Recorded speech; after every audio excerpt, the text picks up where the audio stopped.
The chamber stretched for miles in every direction, a massive sphere of metal and light floating in the darkness of space. Inside, representatives from 12,000 species gathered for another council meeting. Haiyan Wu sat in the human section, his dark suit plain compared to the elaborate robes and armor worn by the older species. He had been Earth's ambassador for 15 years now, and in that time he had learned to hide his emotions well. The director's platform rose from the center of the chamber. Valtrine stood there, his blue scales gleaming under the lights. He was Krynos, one of the Empire species that had ruled the galaxy for millennia. His voice boomed through the translation systems, reaching every ear and sensory organ in the vast room. The Council recognizes the continued threats to our outer territories, Valtrine announced. The war consumes resources faster than we anticipated. Therefore, Earth will increase its antimatter production by 70%. Additionally, 1 million more human soldiers will deploy to the front lines within 60 days. Haiyan Wu felt his jaw tighten. Around him, the other human delegates shifted uncomfortably. This was not a request. It was never a request with the Council. They simply told humanity what to do, and humanity was expected to comply. Furthermore, Valtrine continued, Earth's medical personnel will establish 500 new hospitals across the war zones. The cost will be borne by Earth, naturally, as payment for the privilege of Council membership. Privilege. The word hung in the air like poison. For 214 years, humanity had been part of the Galactic Council. For 214 years, they had given everything asked of them. Human engineers fixed problems that supposedly advanced species could not solve. Human soldiers died in wars that had nothing to do with Earth. Human doctors saved lives across thousands of worlds. Human farmers fed populations that treated them like servants. And in return, humanity received lectures about being too aggressive, too emotional, too primitive. The council chambers had special sections for the younger species, placed far from the center where the real decisions were made. Earth had no vote on important matters. They were told their opinions would be considered once they matured as a civilization. That promise was now over 2 centuries old. Haiyan Wu pressed a button on his console. A light appeared above the human section, requesting permission to speak. Valtrine looked annoyed, but nodded. Ambassador Haiyan Wu of Earth, the translation system announced. Haiyan Wu stood slowly. He touched another control, and the chamber's holographic system activated. Images filled the air above the assembled representatives. Private recordings, obtained through means he would never reveal. Council members appeared in the projections, relaxing in their private quarters, laughing over expensive drinks. They actually think they're equal to us, one Krynos official said in the recording, his laughter echoing. Humans are useful, another voice responded. Like smart animals. They solve problems we find tedious. 200 years, and they still haven't realized we will never truly accept them, a third voice added. But why tell them? They work so hard when they think they might earn respect. The chamber fell silent. Thousands of eyes, sensors, and visual organs turned toward the human section. Haiyan Wu let the recordings play for another minute, showing clip after clip of council members mocking humanity, calling them servants, discussing how to extract more resources from Earth while giving nothing back. When the projections ended, Haiyan Wu's voice was quiet, but it carried through every speaker in the massive chamber. For 214 years, Earth has been a member of this council. We have given you our best engineers, our bravest soldiers, our finest doctors. We have shared our technology freely. We have died in your wars. We have fed your people. We have asked for only one thing in return: respect. He paused, looking directly at Valtrine. You have made it clear that we will never receive it. Therefore, effective immediately, Earth withdraws from the Galactic Council. All human personnel across all Council territories will return home within 72 hours. All treaties are void. All technology sharing agreements are terminated. Goodbye." The chamber erupted. Valtrine's voice boomed over the chaos. "You cannot simply leave.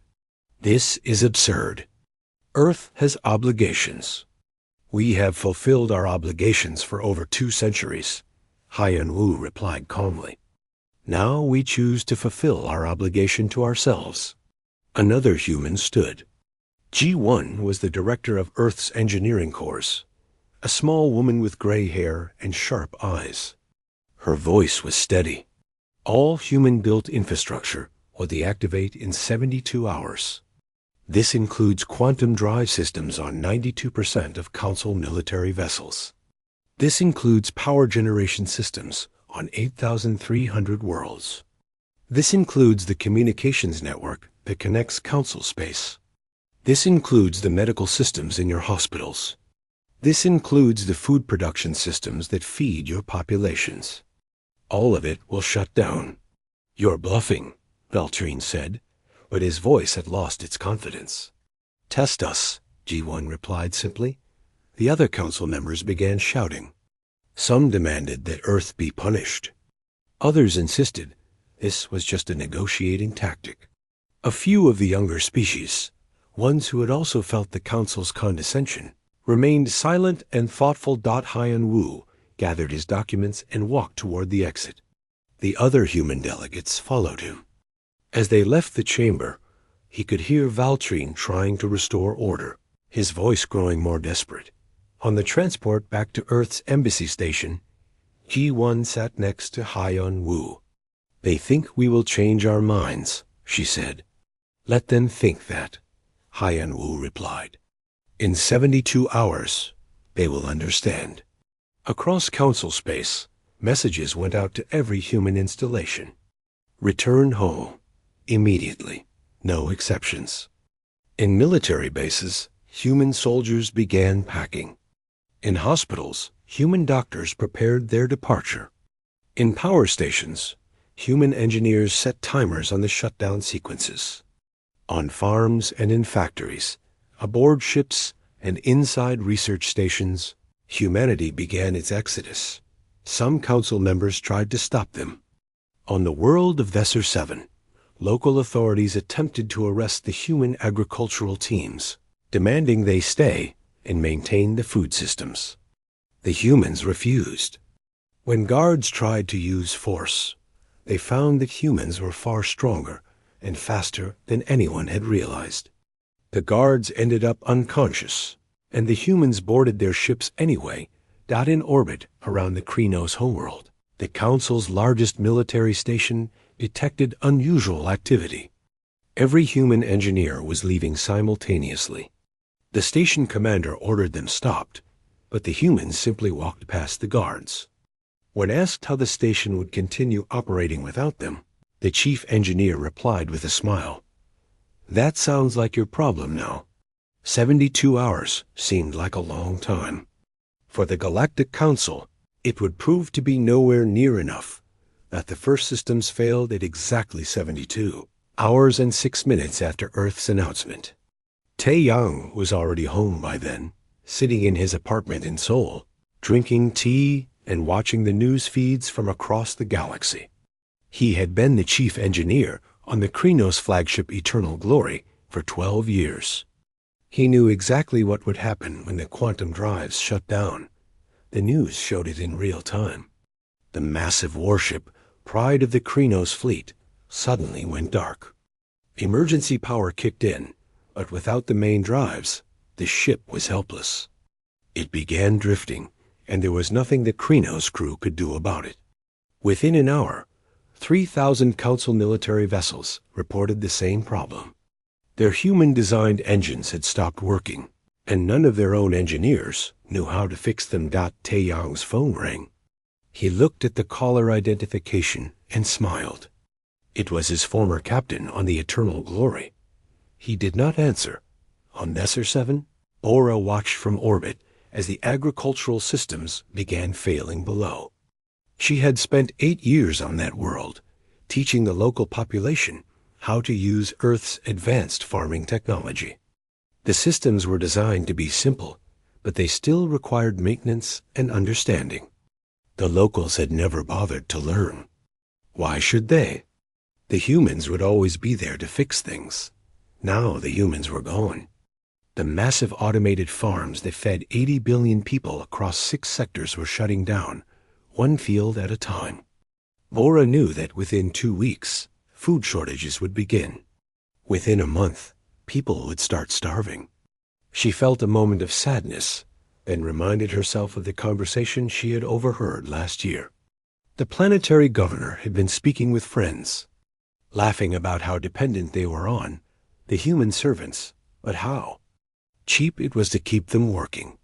Cheap, as if human lives and knowledge were worth nothing. The ship turned toward Earth. Aura did not look back. In the medical center on Station Krell's Edge. Dr. J. He was packing the last of her equipment when the hospital administrator burst into the room. The administrator was Vorlian, a species known for their long lives and longer memories. She looked panicked. "You cannot leave," the administrator said. "The medical systems are failing. We have patients who will die without the diagnostic equipment." "Then I suggest you learn how to fix it," Jae-hee replied calmly, sealing her equipment case. "We do not know how. You designed it." "I did. I also offered to train your staff on maintenance procedures. 5 times over the past 3 years. You said it was not necessary, because I would always be here to handle it." Jae-hee picked up her case. "I am not here anymore. People will die." Jae-hee stopped at the door and turned back.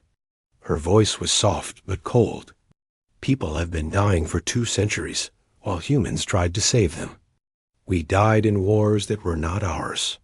We exhausted ourselves keeping your civilizations running, and you treated us like useful machines.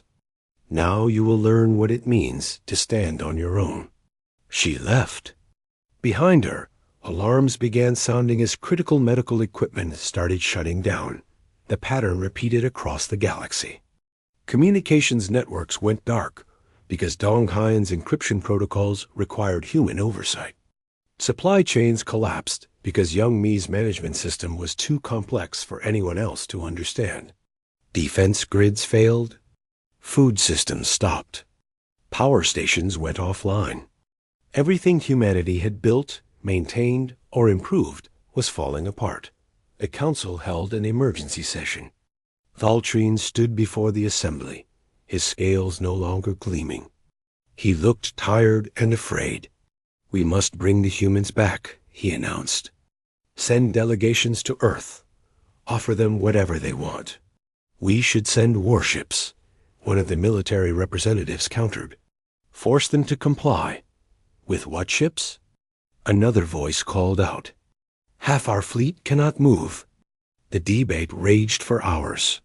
Finally, they decided to try diplomacy first. If that failed, they would use force. A delegation was prepared to travel to Earth and negotiate humanity's return. While the council argued, Admiral Sang-ho waited at the edge of Sol System with Earth's defense fleet. He had been expecting this. The council would not accept humanity's departure peacefully. They would try to force compliance eventually.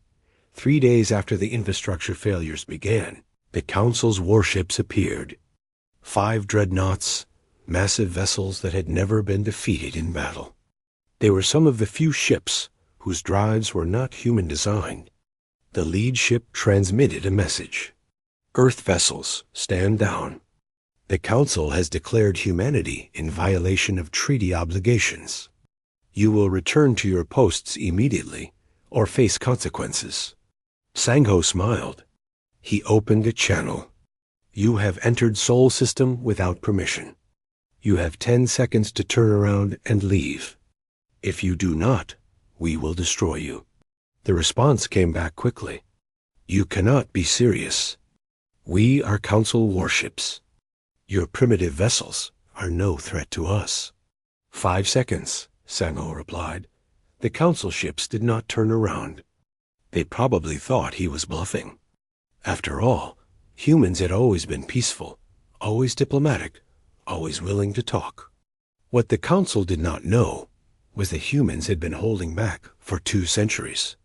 Earth's military technology was far beyond anything the council had seen. Humans simply never had reason to reveal it before. The 5 dreadnoughts ceased to exist 17 seconds later. Earth ships did not use traditional weapons. The technology was human-designed, based on principles the council scientists had never discovered. The dreadnoughts simply came apart at the molecular level, their atoms scattered across space. The message was clear. Earth was not helpless. Earth was not weak. Earth had simply chosen peace for 200 years. Now Earth was choosing something else. Back at the council chambers, Valtrine received the news. 5 dreadnoughts destroyed in seconds. No survivors. No wreckage large enough to study. Just gone. His hands shook as he read the report. What are they? Someone whispered nearby. They are what we made them, another voice replied. We pushed them and pushed them, always taking, never giving. Now we see what humans are like when they stop being patient. Across the galaxy, the situation worsened. Without human peacekeepers, old conflicts reignited. Species that had been kept peaceful only by human mediation went to war. Criminal organizations that had been suppressed by human security forces now ran unchecked. Station Krell's Edge reported riots as different species blamed each other for the food shortages. Captain Min-Ho and his security team were the last humans on the station. They held the main detention center, keeping the worst criminals locked up until they could transfer them to council authorities. But the council authorities were not responding. Everything was chaos. The station administrator found Min-Ho preparing to leave. You must stay, the administrator begged. Without your security forces, the station will tear itself apart. Min-Ho looked at the administrator for a long moment. For 7 years, I have kept this station safe. In that time, not one of my officers received a commendation. Not one received thanks. Last year, when we stopped a terrorist attack that would have killed thousands, the council gave the credit to your local forces. My people were not even mentioned in the reports. That was politics, the administrator said weakly. It was disrespect, Min-Ho replied. You had 200 years to treat us with dignity. You chose to treat us like tools. Now your tool is leaving. Good luck. The human security team boarded their transport and departed. Behind them, fighting broke out almost immediately. The station administrator sent desperate messages to the council, begging for help. The council had no help to send. They were drowning in their own chaos. Earth watched it all happen. They did not celebrate. They did not gloat. They simply watched as the galaxy learned a painful lesson about taking others for granted. 6 weeks had passed since Earth left the Galactic Council. Su Jin sat in the monitoring center deep beneath the Himalayan mountains, watching data streams from across the galaxy. She was one of Earth's top infrastructure engineers, and she had helped design many of the systems now failing in council space. Every screen around her showed red alerts. Power grid collapse on Vorton Prime. Communications blackout across the Deneb sector. Hospital systems critical failure on 17 worlds. Food riots on Nesser 7. The list went on and on. Su Jin felt no satisfaction watching this. She felt tired. For 15 years, she had worked to make these systems reliable, to help civilizations thrive. And for 15 years, she had been treated like a helpful machine rather than a person. Her supervisor, Director Nam Su, stood behind her. The council scientists are still trying to reverse engineer our technology, he said. How is that going? Su Jin asked, though she already knew the answer. Badly. They pulled apart one of our quantum drives yesterday. They still cannot figure out how it works. They keep applying their traditional physics models, but our drives do not work that way. Su Jin nodded. That was the problem that Council could not understand. Human technology did not develop like theirs. The Council species had rigid, hierarchical scientific establishments. Everything had to fit existing theories. Everything had to be approved by committees. Innovation happened slowly, carefully, traditionally. Humans were different. Human scientists tried crazy ideas. They tested theories that seemed impossible. They combined concepts from different fields in ways that made no logical sense, but somehow worked anyway. Human engineering was not just about understanding principles. It was about intuition, creativity, and the willingness to fail 1,000 times to find one success. The Council scientists looked at human technology and saw magic. They could not replicate it because they could not think the way humans thought. Meanwhile, diplomatic messages flooded into Earth from individual worlds. These were not from the Council itself, but from desperate planetary governments bypassing the official channels. Sung Ho, Earth's diplomatic coordinator, read through them in his office in Geneva. "Please help us," one message read. "Our children are dying in hospitals without functioning medical equipment. We know Earth owes us nothing, but we beg you to reconsider." Another message: "Food supplies will run out in 3 weeks. Millions will starve. We are willing to negotiate directly with Earth, independent of the Council." And another: "The security situation has collapsed. Criminal gangs control half our cities. We need help." Sung Ho felt sympathy for these people. Most of them had nothing to do with the Council's policies. They were ordinary beings trying to live their lives. But his orders were absolute. No response. Not yet. Earth's president had been clear. The galaxy needed to understand the full weight of what they had lost. He sent a brief message to each world: "Earth cannot help at this time. We suggest you contact the Galactic Council for assistance." Of course, the Council had no assistance to give. They were barely holding themselves together. President Hai Jin addressed the United Earth Assembly from the Capitol building in New Seoul. The massive chamber was full, every seat occupied by representatives from across the planet. The mood was celebratory. For the first time in 2 centuries, humanity was not sending its resources elsewhere. For the first time, they were building for themselves. "My fellow citizens," Hai Jin began, "I know many of you feel sympathy for the suffering in Council space. I feel it too. But we must remember what those 200 years cost us. We lost 12 million people in Council wars. We exhausted our resources supporting civilizations that showed us no gratitude. We stunted our own growth to help others grow." She paused, letting her words sink in. "Now we are free. Our scientists are making breakthroughs that were impossible when they were constantly called away to fix Council problems. Our economy is flourishing without the drain of Council."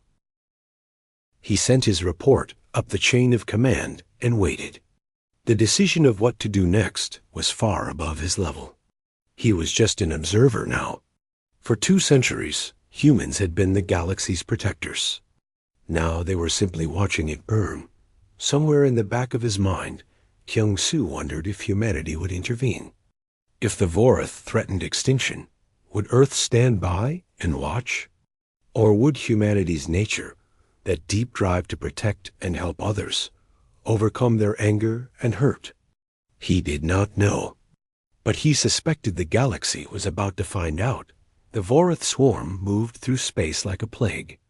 Their ships were organic, grown rather than built, and they traveled in millions. Every world they touched became silent within days. No transmissions. No life signs. Just dead planets stripped of all biological matter. Chi-Hoon stood in Earth's Interstellar Relations Command Center, watching tactical displays show the swarm's advance. He had been promoted to director after humanity's return home. And now he coordinated Earth's response to the galaxy's collapse. Except there was no response. Earth's policy remained unchanged. Observe, but do not intervene. The swarm has consumed 17 worlds in the past 2 weeks, his assistant reported. Estimated casualties, 43 billion. Ji-hoon closed his eyes briefly. 43 billion lives. The number was too large to truly comprehend. Yet he had his orders. Earth would not save the Council from consequences of their own making. A priority message arrived. Ji-hoon read it and felt his stomach tighten. Director Valtrine's ship is requesting permission to approach Earth. The Council Director himself? His assistant asked. Yes, he is asking for an audience with President Hai-jin. Ji-hoon considered this. Part of him wanted to deny the request immediately. Let Valtrine understand how it felt to be dismissed and ignored. But he was not that petty. He authorized the approach, but made Valtrine wait 3 weeks in orbit before granting a meeting. If the Council Director wanted Earth's help, he could learn patience first. While Valtrine waited, the galaxy continued its descent into chaos.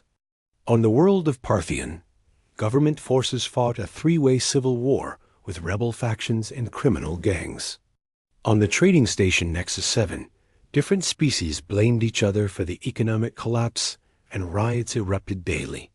In the Kelter sector, 2 neighboring civilizations went to war over resources, each claiming the other had stolen food supplies and everywhere. The Vorith swarm advanced.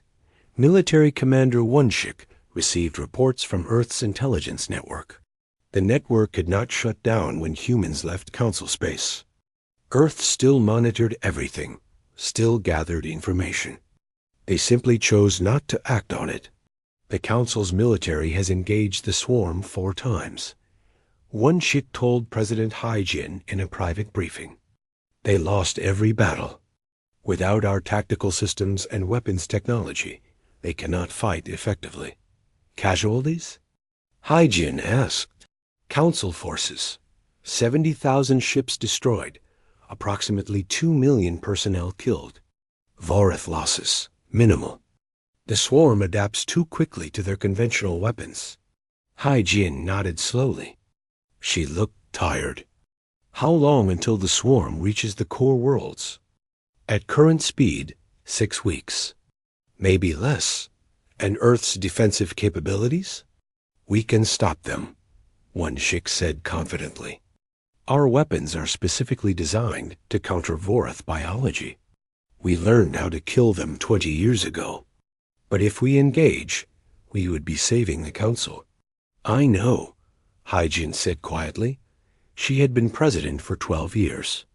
She had overseen humanity's service to the Council, watched her people die in other species' wars, seen Earth's resources drained to support civilizations that showed no gratitude. She remembered the recordings Ambassador Hyan-woo had played in the Council chambers, the laughter and mockery from beings humanity had bled to protect. But she also remembered why humans served in the first place. Not because they were naive, not because they were weak, but because helping others was fundamentally part of human nature, even when it cost them everything. Not yet, she decided. Let the Council come to us. Let them understand fully what they have lost. 3 weeks later, Valtrine finally received his 15-minute audience. He entered the meeting room in the presidential complex in New Seoul, his scales dull with stress. He looked like he had aged decades in 4 months.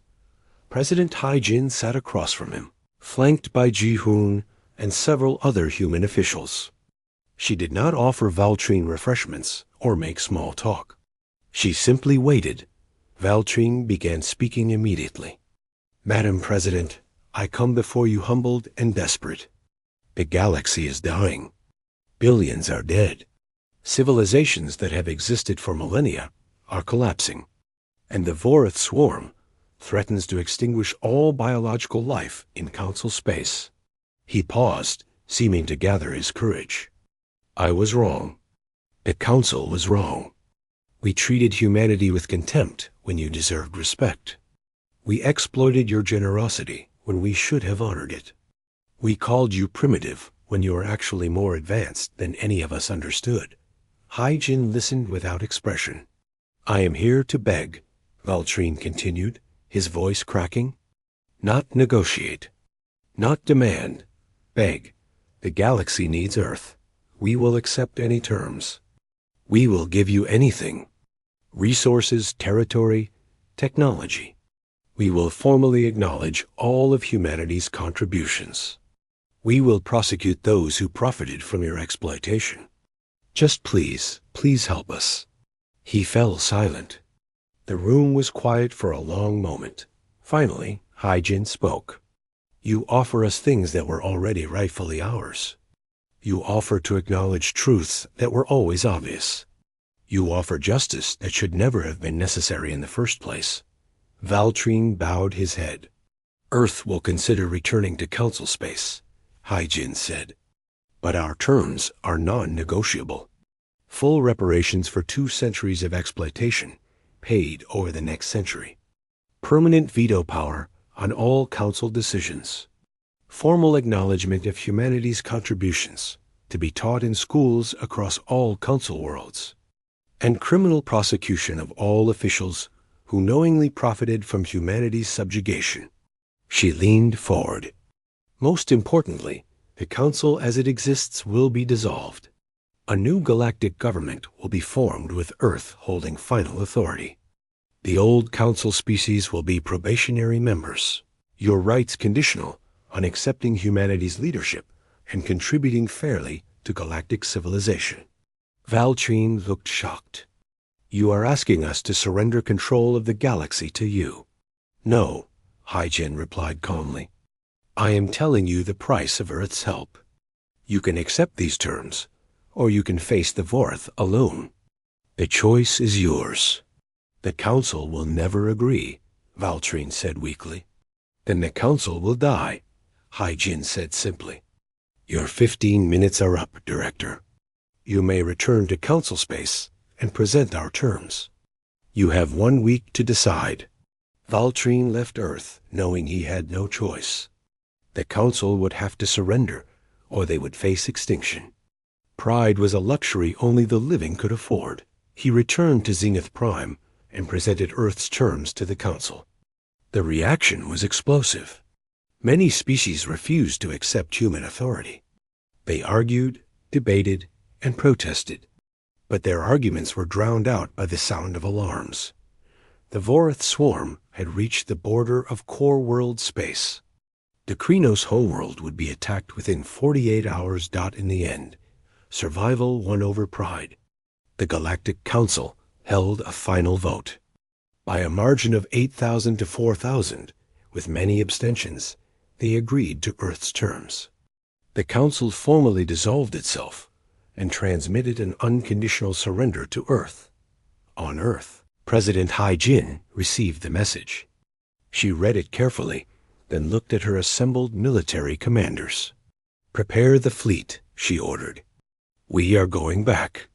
Admiral Taehoon stood and saluted. Finally, he said with a grim smile, let's show them what humans can really do. The Earth Defense Fleet began mobilizing. Ships that had been in reserve for decades activated. Weapons that had never been revealed to the Council were loaded and armed. Soldiers prepared for deployment. Humanity was returning to Council space. But not as servants. Not as helpers. Not as subordinates, not as conquerors of compassion. As saviors who demanded recognition. As the civilization the galaxy should have respected from the beginning. The Vorth swarm had no idea what was coming for them. Neither did the Council species. But they were all about to learn what humanity looked like when they stopped being patient and started being powerful. The Earth Defense. Fleet emerged from faster-than-light travel at the edge of the Krynos home system. Admiral Taehoon stood on the bridge of the flagship Indomitable, watching tactical displays show the approaching Vorth swarm. Behind his ship, 3,000 vessels waited for orders. The entire fleet had been rebuilt and upgraded during humanity's 2 centuries of Council service. But the Council had never seen its full capabilities. Swarm contacts. 4 million vessels, the tactical officer reported. They will reach Krenos Prime in 6 hours. Council Defense Forces? Tae-Hoon asked. Scattered. Approximately 500 ships remain operational. They are attempting to form a defensive line, but it will not hold. Tae-Hoon nodded. The Council's once mighty military had been gutted by months of infrastructure failure and the Vorith's relentless advance. What remained was too little, too late. Send a message to all Council forces, Tae-Hoon ordered. Tell them to stand down and whiffed. Raw to defensive positions around the planet. We will handle the swarm. On the Council ships, confusion reigned. The humans were here, but how could 3,000 ships face 4 million? It seemed like suicide. Yet they had no choice but to obey. They withdrew, watching in disbelief as the human fleet advanced alone toward the swarm. The Vorith detected the human ships and adjusted their approach. The swarm had fought humans before, 20 years ago. They had learned to fear humanity's weapons. But they were driven by hunger and instinct. They would not retreat. All ships, Tae-Hoon said calmly, commence purge protocol. What happened next would be discussed across the galaxy for generations. The human ships did not use conventional weapons. They did not fire missiles or energy beams. Instead, they deployed a technology the Council had never seen. Dimensional cascade generators created ripples in space-time itself. Where these ripples touched Voroth vessels, the organic ships simply ceased to exist. Not destroyed, not damaged, just gone, as if they had never been there at all. The effect spread through the swarm like wildfire. Vorith vessels tried to adapt, tried to change their biology to resist the cascades, but adaptation required time. The human weapons worked faster. Within 30 minutes, 3 million Vorith ships were gone. The remaining 1 million attempted to flee. They did not escape. Human fighters, small and impossibly fast, hunted them down. The swarm that had terrified the galaxy, that had killed billions, that had seemed unstoppable, was annihilated in just under 2 hours. On Krenos Prime, billions of people watched the battle on view screens. They had prepared for death, for the end of their civilization. Instead, they witnessed humanity's power unleashed.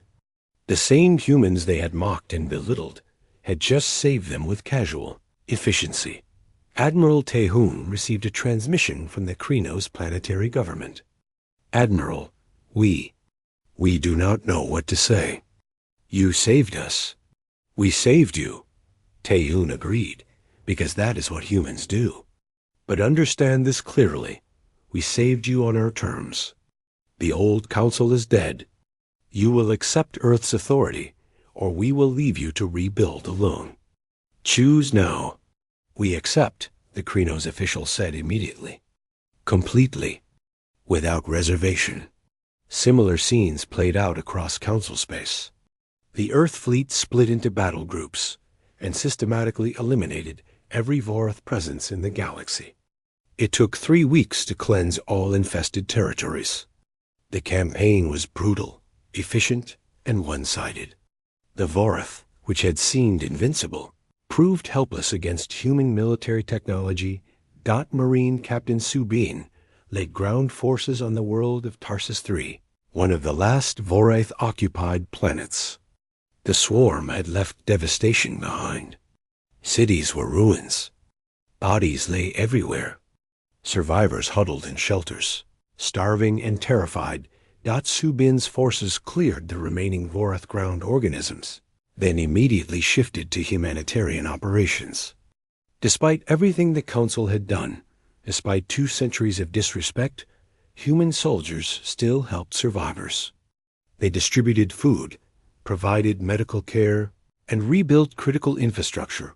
An elderly Tarsus civilian approached. Su Bin as his unit worked to restore a water treatment plant.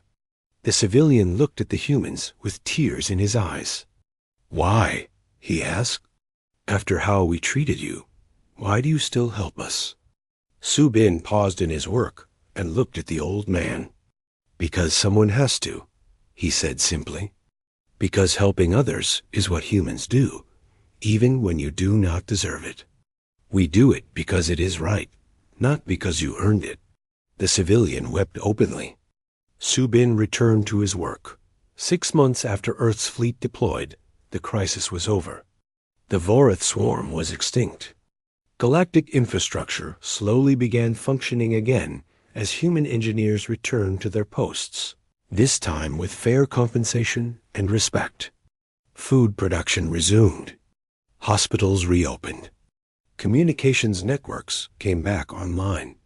But everything had changed.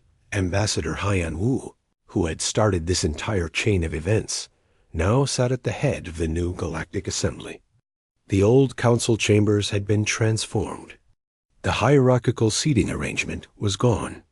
Instead, species sat as equals, with Earth's delegation at the center, holding final authority over all major decisions.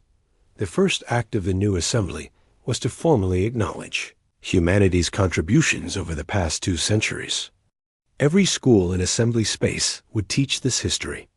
The 12 million humans who died in council wars would be memorialized.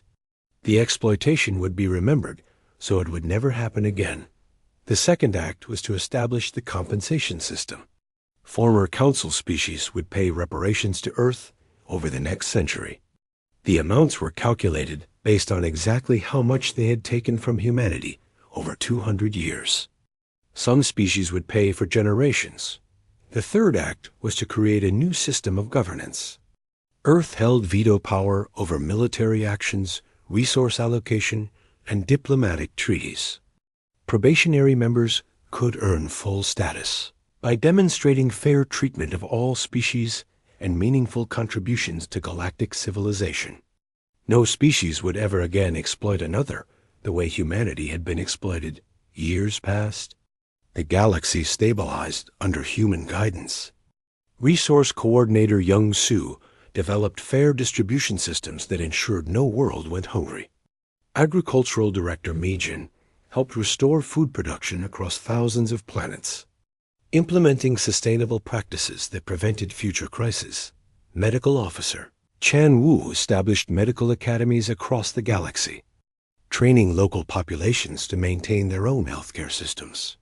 The knowledge was shared freely, but this time, gratitude came with it. Education Minister Jun Wu created cultural exchange programs, teaching human philosophy and ethics while learning from other species' traditions. The galaxy began to understand what humans had been trying to tell them for 2 centuries. True civilization was measured not by power or longevity, but by how you treated others. 10 years after Earth's return, Ambassador Haiyan Wu visited the memorial wall on Earth. The massive structure in Geneva listed every human who had died serving the old council. 12 million names carved in stone, a reminder of the price humanity paid for 2 centuries of thankless service. He was old now, ready to retire. A new generation of human diplomats would take his place. But he wanted to see the memorial one more time, to remember where this journey began. A young Korean girl approached him, maybe 10 years old. She looked at the wall with wide eyes. "Did you know them?" she asked innocently. "Some of them," Haiyan Wu replied gently. "Many were friends. My teacher says they died so we could be free," the girl said. "In a way," Haiyan Wu said, "they died believing they were helping build a better galaxy. They did not know they were being exploited. But their sacrifice was not wasted. It taught us that we have to value ourselves before others will value us." The girl thought about this. "The aliens respect us now, right?"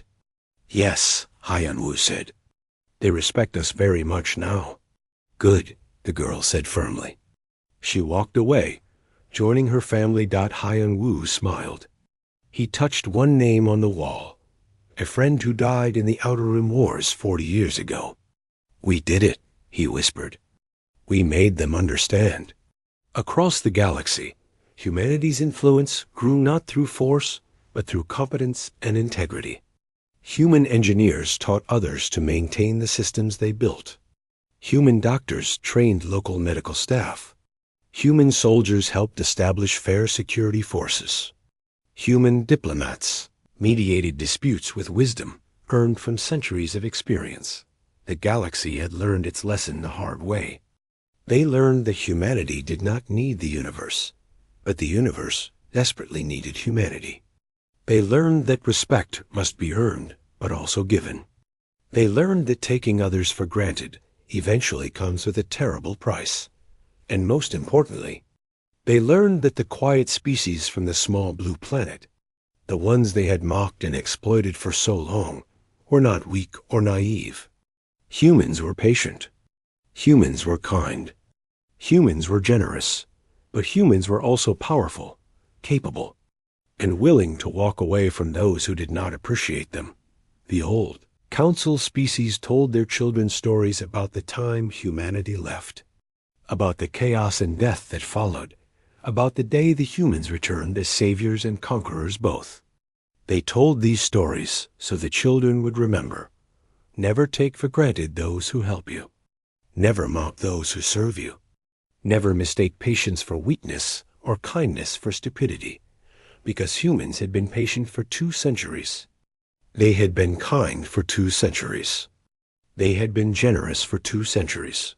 And when that patience ended, the universe learned what humanity was truly capable of. Now, a generation later, the galaxy was better for it, fairer, more just, more equal. All because one species finally said enough, walked away, and then returned on their own terms. Earth had left the Galactic Council, and the universe had descended into panic. But from that panic came understanding. From that chaos came order. From that pain came growth. The galaxy would never forget. And humanity would never again be taken for granted.